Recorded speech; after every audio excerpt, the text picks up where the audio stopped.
Queridos irmãos, queridas irmãs, vamos dar sequência no vídeo 440. E agora a questão é de número 380. Olha a pergunta que Kardec faz aos bons espíritos. Abstraindo do obstáculo, que a imperfeição dos órgãos opõe à sua livre manifestação, o espírito, seria o espírito seria assim, abstraindo do obstáculo que a imperfeição dos órgãos opõe à sua livre manifestação, a alma, numa criancinha, pensa como criança ou como adulto, não levando em consideração os obstáculos que a imperfeição dos órgãos opõe à sua manifestação. A alma, numa criancinha, pensa como criança ou como adulto. E agora, a criança, ela pensa como adulto ou ela pensa como criança? A alma dela. Vamos esquecer o corpo físico. Em certa parte nós temos que esquecer. Por mais que nós sabemos que aqui Allan Kardec, Hippolyte Léon Denis Rivail, ele já separou o joio do trigo, abstraindo, do obstáculo. Porque é lógico que os órgãos do corpo físico se tornam um obstáculo àquela alma,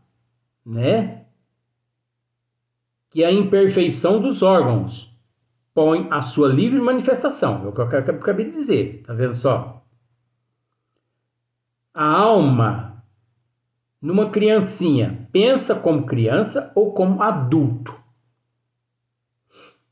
Olha o que Kardec, olha o que os bons espíritos responderam. Desde que se trate de uma criança, é claro que, não estando ainda nela desenvolvidos, não pode os órgãos da inteligência dar toda a intuição própria de um adulto ao espírito que a anima. Então você entendeu, Desde que se trate de uma criança, por mais inteligente que seja, e é óbvio que, não estando formado todos os órgãos, principalmente correspondente a todas essas áreas neurológicas, principalmente a área da inteligência, que na massa encefálica ainda não se formou, encontra-se pela metade ainda, vamos assim dizer, ainda não está totalmente formada. É lógico que o espírito, ele se sente meio que letárgico, porque ele acompanha, o espírito acompanha o desenvolvimento em certos casos, por isso que o processo é relativo. Nessa questão de matéria física, com determinados espíritos também, evolução de determinados espíritos. Porque o espírito meio que letárgico, ele acompanha o desenvolvimento, o crescimento, a desenvoltura daquele órgão físico. Agora, aquele espírito, aquela alma, assim, jamais desenvolvida, obviamente, mesmo sendo mais desenvolvida, ele não pode, não é que ele não pode, ele até que vontade sente de manifestar todos os teus desejos, enfim, manifestar suas opiniões, mas se aquela área correspondente ela não está pronta, é óbvio que aquilo se torna um obstáculo ao espírito. Por isso que eu costumo aqui sempre dizer que o corpo físico é como uma gaiola e que você vai lá na mata e pega um pássaro que nasceu lá na mata, a vida toda voou para tudo quanto é lado. De repente você captura aquele pássaro e coloca em uma gaiola. Coloca em uma gaiola. Ele se vê limitado. Ele não consegue voar. Uns debatem tanto ao ponto de vir a óbito. E o pássaro na gaiola, ele nunca canta como lá na mata. Ah, mas o meu canta que é uma beleza. Não, ele não canta. Ele está chorando. Ele está pedindo, pelo amor de Deus, me devolva a natureza. Ah, mas e esses pássaros que nasceram em cativeiro, foram criados em cativeiros, mas eu não sei se você está entendendo que nós estamos tratando de psicologia. Nós não estamos tratando de passarinho. É psicologia. A gaiola é o corpo físico. O pássaro é o espírito que, quando trancafiado na gaiola, se transforma em alma, se torna uma alma. Então, olha só para você ver. Desde que se trate de uma criança, é claro que, não estando ainda nela desenvolvidos, não pode os órgãos da inteligência dar toda a intuição própria de um adulto ao espírito que a anima, não é verdade? Não há como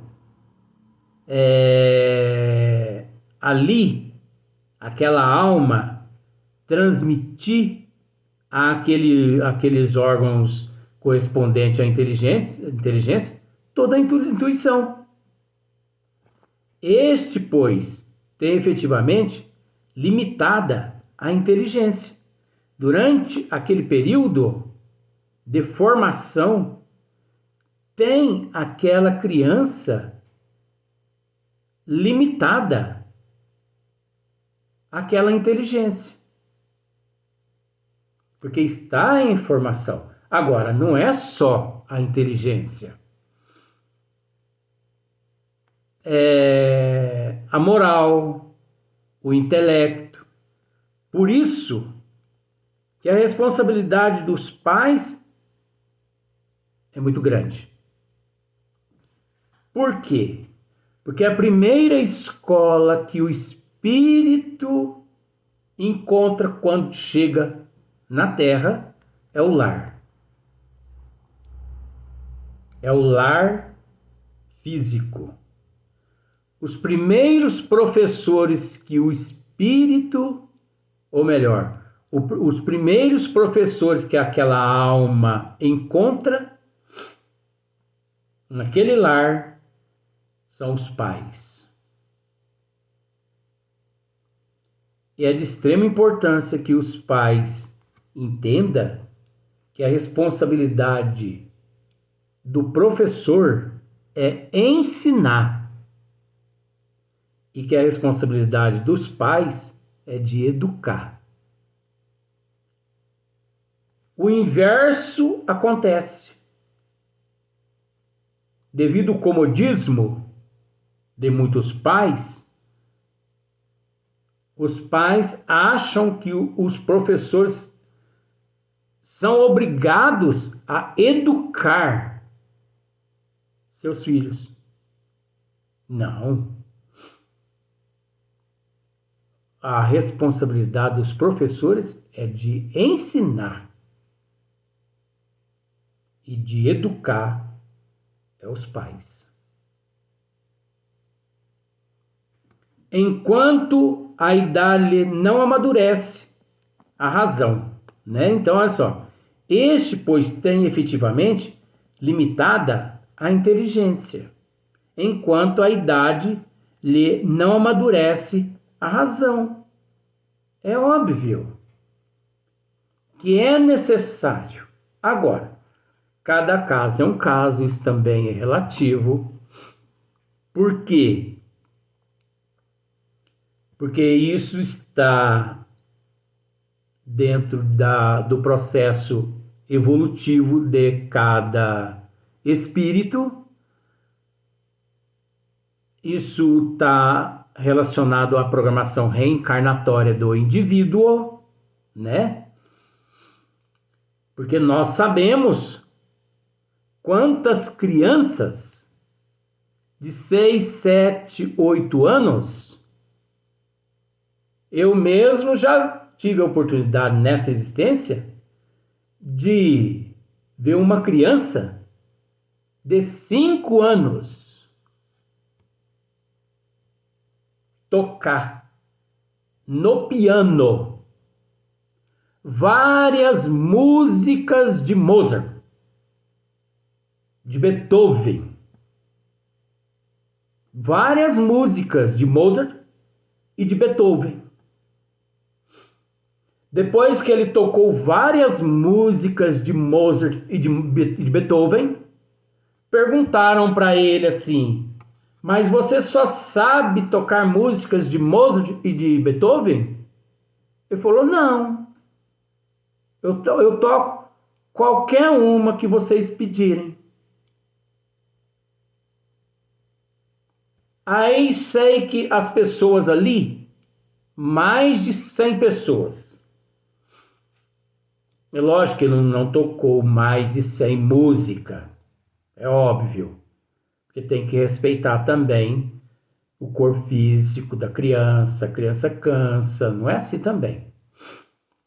Mas o fato dele dizer assim: não, eu toco qualquer uma. E ele tocou ali algumas músicas de Tchaikovsky, né? Algumas de Bach, com 5 anos de idade. Chopin, olha só para você ver. Com uma naturalidade assim, e engraçado que ele tocava e ele não olhava nas teclas. Ele não olhava nas teclas. Ele olhava para a plateia. E só os dedinhos dele é que tocava ali nas teclas do piano. Como eu conheço várias crianças com 6, 7 anos, falam vários idiomas. Vários. 6, 7, 8, 9 idiomas. É a prova da reencarnação. É um poliglota. É a prova da reencarnação. Não é verdade? Aí a pessoa diz assim: ah, ele... isso aí faz parte da genética? Faz parte da genética? Isso aí faz parte da hereditariedade. Alguns alienados como eu diz isso. Isso faz parte da genética, da hereditariedade. Puxou para os pais. Aí vão conversar com os pais são alienados como eu. Não sabem nem conversar. Não sabem nem o que é português. É português mesmo. É português mesmo, uai.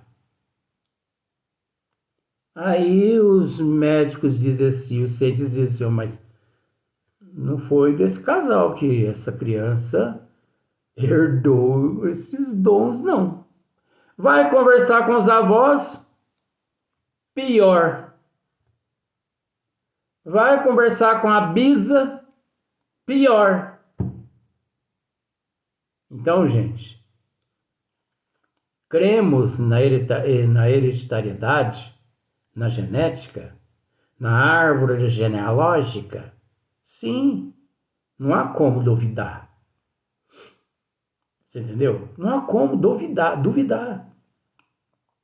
da árvore genealógica, da hereditariedade, da genética, mas não na questão de moral, que fique isso aí registrado, viu?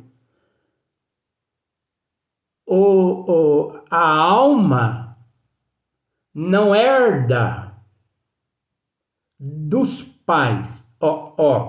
A alma não herda da genética, da hereditariedade, da árvore genealógica, da família, moral e intelecto. Inteligência e cultura. Aquilo ali é atributo do próprio eu que ali naquele corpo se encontra. Aquela alma, fisicamente, o único que herda da genética dos pais, da hereditariedade da família e dos pais e da árvore genealógica da família e dos pais é o corpo físico, a aparência, aqueles trejeitos. Isso é o corpo físico que herda. O espírito, a alma,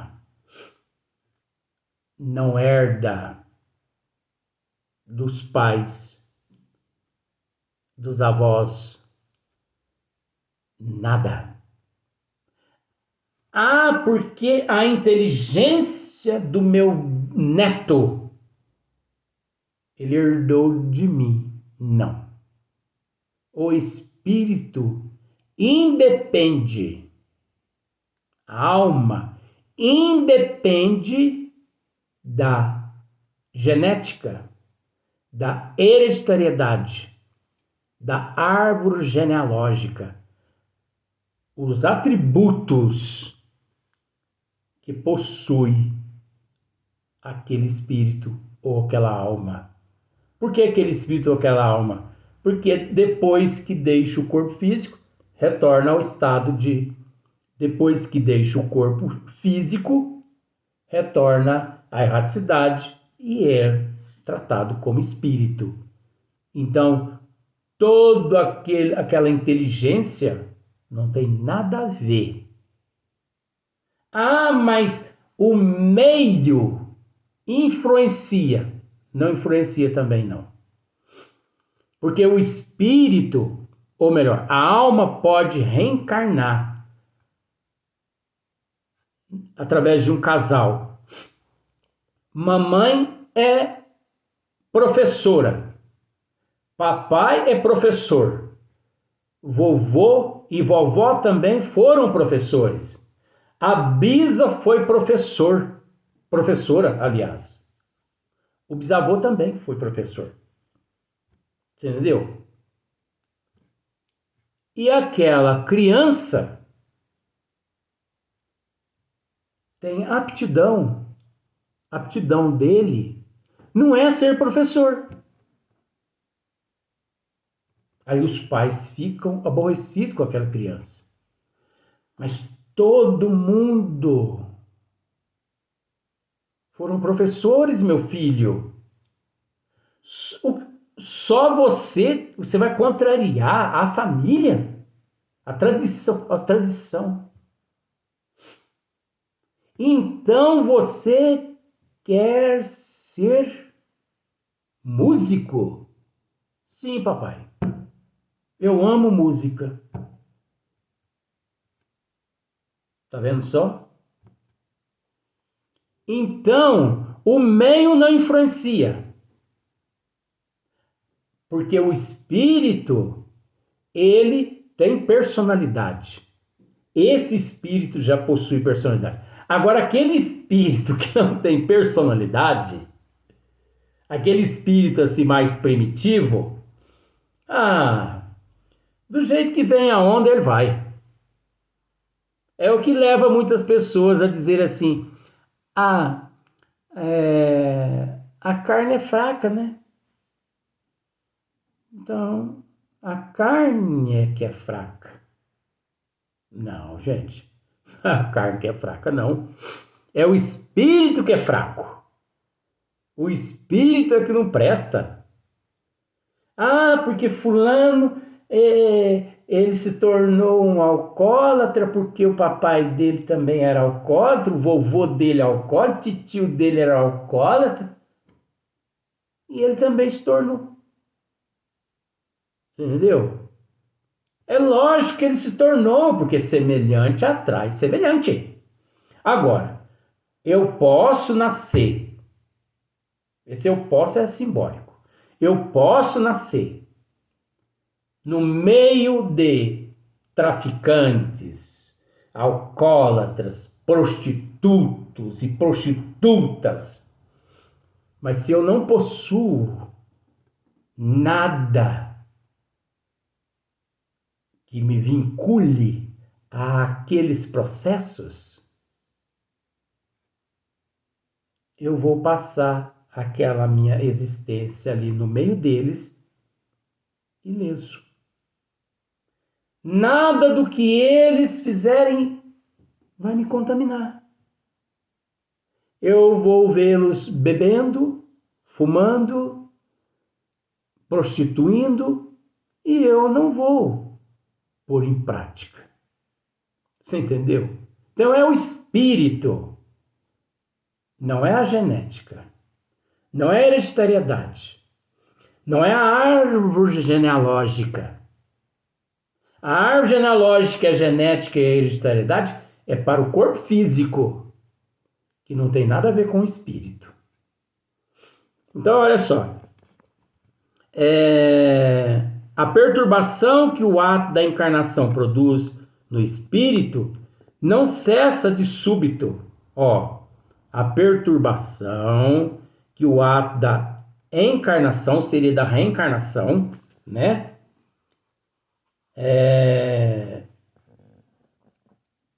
Do ato da encarnação produz no espírito, não cessa de súbito, por ocasião do nascimento. Aqui, por isso que eu falei, da reencarnação, não é da encarnação.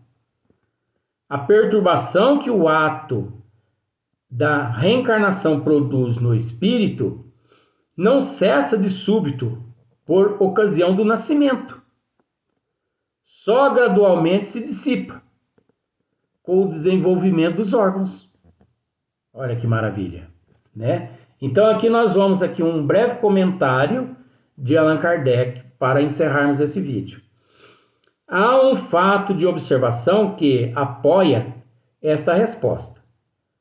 Os sonhos numa criança não apresentam o caráter dos sonhos de um adulto. Quase sempre pueril é objeto dos sonhos infantis, o que indica que natureza são as preocupações do respectivo espírito. Então é lógico que a criança ela vai sonhar com parquinho, boneca, caminhãozinho, não é verdade? Vai sonhar que está brincando, sonhar que está jogando bola, dando banho no bebezinho, na bonequinha dela. Então acho que melhor esmiuçado que aqui não tem jeito, né? As pessoas têm que assimilar também, né? Então vão analisando para vocês verem se não tem fundamento essas questões. Vamos para o próximo vídeo.